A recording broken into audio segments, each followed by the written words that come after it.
are the Maxwell. Their first look at Jeremiah Love for Notre Dame. Makes the defender miss. There's no limits to what postseason superlatives he's going to receive. Fernando Mendoza has just been sensational. What a throw! Fernando Mendoza with the drive of the season. Defeat Julian Sayed. The guy's damn near flawless. He's an incredible talent.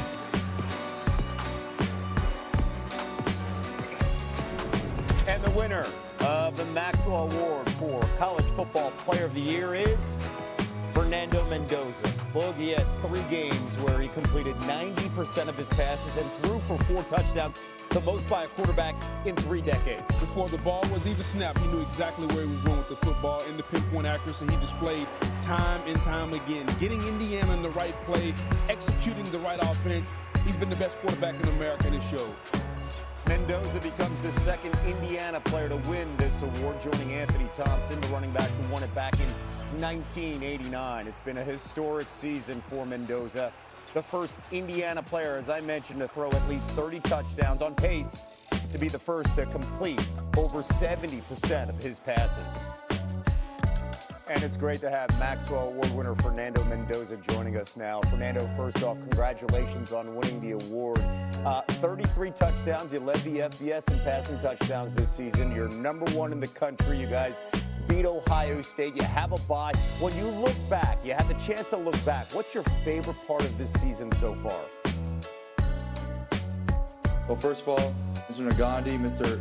Farland, and Mrs. McGrath, thank you so much for having me on the show. This season's been so special, not only for myself, but for all of Bloomington and for the Hoosier community. Being able to bring the first 13-0 season in history is truly a remarkable moment. There's been so many great moments, whether it's a comeback victory at Iowa, Oregon, or Penn State. However, I think the moment that topped off the season was the Big Ten championship game against Ohio State.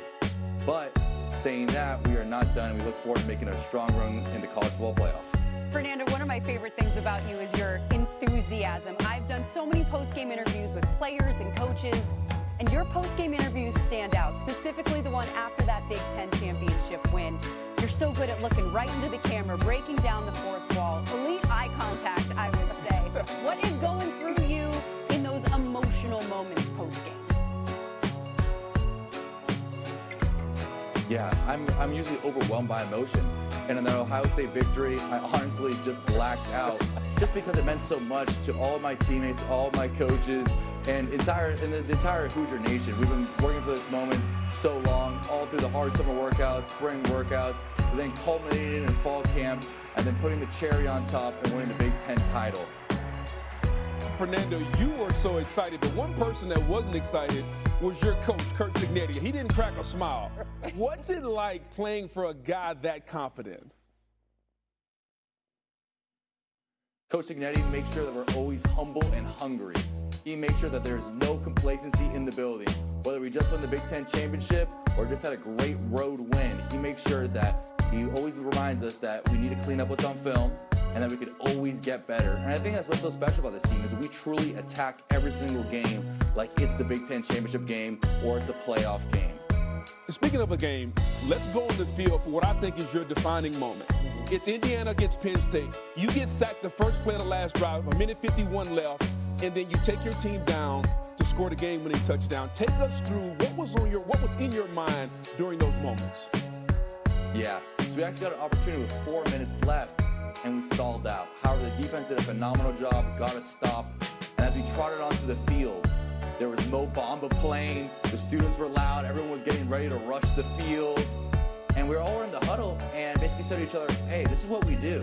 We had a comeback victory against Iowa, we had a comeback victory against Oregon. This is gonna be the third time's a charm right here. The first play, I take a sack. That is the worst thing. If you talk to any football coach, that is the worst thing you could do. That slashes the percentage in less than half. However, we were able to bounce back, and the true key factor of this team is resiliency. We were able to bounce back, have a nice hit over the middle, and then once we had the ball rolling, we couldn't stop. We got into the red zone. Coach Knowles over there and the whole Penn State squad, they're phenomenal players. There are going to be a lot of future NFL players there. They called cover 0 3 times in a row. bringing the heat, bringing the pressure, all-out blitz. We knew their hand. They knew that we needed to get in the end zone. And on third down, I was able to get depth, great protection, and able to essentially throw an alley-oop to Omar Cooper Jr., who did a dunk and somehow also a magician play where he got 1 foot down and levitated the other to what I believe as the best drive so far in college football and in this season, and the best catch so far in this college football season. Guess what? We all agreed it was Exactly, the yeah. best catch of the season. Yeah, no doubt. And by the way, when this football career is done with you, you could be a great play-by-play guy. The detail that you gave us right there, the description of that drive. Hey, Fernando, congratulations on the Maxwell.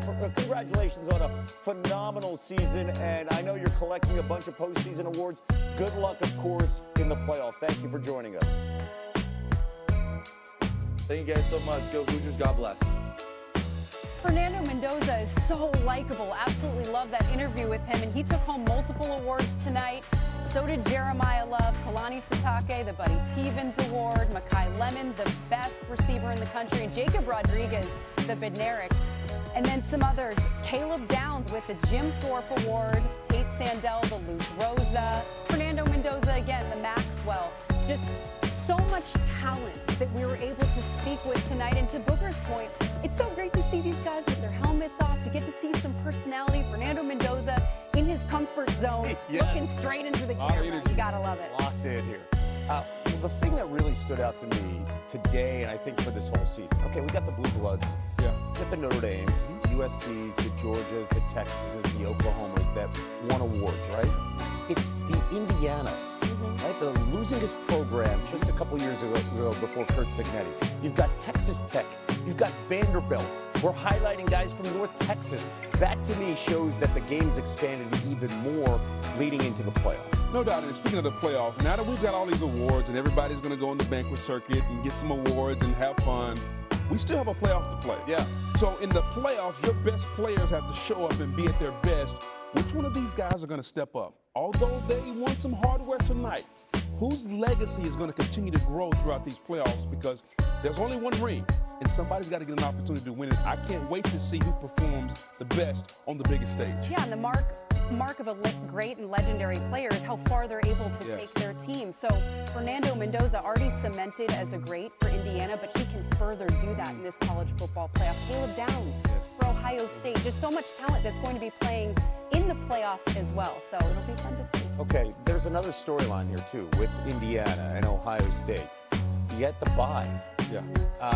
Booger, as a former player, how do you think that plays into a role like this? Where now, listen, you played in bowl games. Yes. You understand that gap. Yeah. It's not as big, but still it plays a huge role the first time you're playing, and you're playing a team that has already played. There's a balance between is it rest or rust? Yeah. Because I think a lot of guys, you heard Coach Cignetti talk about it. I want to give my team a little rest because we played a lot of football, but you don't want to get rusty. Football players have to be calloused. We have to be hard. We have to be physical.